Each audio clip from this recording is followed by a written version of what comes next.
চট্টগ্রামে বিশেষ অভিযানে উদ্ধার ও গ্রেপ্তার সংক্রান্ত বিষয়ে প্রেস ব্রিফিং করেছেন অতিরিক্ত পুলিশ কমিশনার ওহিদুল হক চৌধুরী। বিস্তারিত চট্টগ্রাম থেকে এম এ কাশেমের প্রতিবেদনে। একটি আস্তানায় আমরা সফলভাবে অভিযান চালিয়েছি এবং সমস্ত অস্ত্র মাদক উদ্ধার করেছি। এটা তো ডিসক্লোজ করা সম্ভব না, এটা অনগোয়িং ইনভেস্টিগেশন। হ্যাঁ, তারা শীর্ষ সন্ত্রাসী সাদেত বাহিনীরই লোক এবং ওই বাহিনীর বেশ কয়েকজন সন্ত্রাসীর নাম বলেছে যারা এখান থেকে অস্ত্রগুলা ইউজ করে এবং মাদক সেবনের জন্য আসে। মানুষজন আতঙ্কে থাকার কোনো কারণ নেই। আমি আগের বারও বলেছিলাম তাদের নিরাপত্তা দেওয়ার জন্য আমরা 24 ঘন্টা মাঠে আছি। আমরা এই গত কয়েকদিন রাতভর অভিযান পরিচালনা করছি। আমরা তাদের মনে এই নিরাপত্তার আস্থা সৃষ্টির জন্যই আমাদের এই পরিশ্রম, আমাদের এই অভিযান।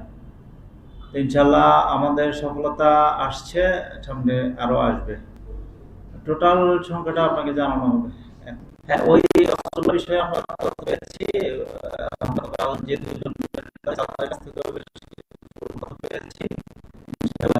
হবে। আমি তো মনে করি সফল, কারণ এসড্রাইভের যে কৌশল আমরা অ্যাপ্লাই করেছি সেটির প্রতিফলন গতকালকের অভিযান এবং সামনে আরো অভিযান হবে। আমরা একদিন পরেই একটা ভালো অভিযান চালাতে পেরেছি, ইনশাল্লাহ সামনে আরো অভিযান হবে। আইনের আওতায় আনা হচ্ছে না কথাটা সঠিক নয়, আমাদের অভিযান চলছে, চলবে।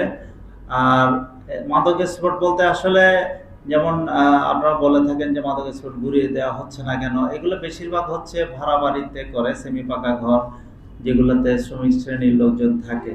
তো দেখা যায় লাইন ধরে অনেক বাসা এবং এগুলা খুব ভিতরের এলাকায় হয়ে থাকে, যেখানে আমাদের বড় গাড়িও প্রবেশ করতে পারে না এবং অনেক দূর থেকে তারা খবর পেয়ে যায় এবং তাদের সাথে মহিলারা থাকে।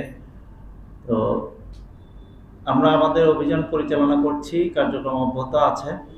আর ওই বাসাগুলো তো একদম ঘুরিয়ে দেওয়া সম্ভব না, এগুলোর মালিকও তারা না এবং আশেপাশে অনেক নিরীহ লোকজন থাকে।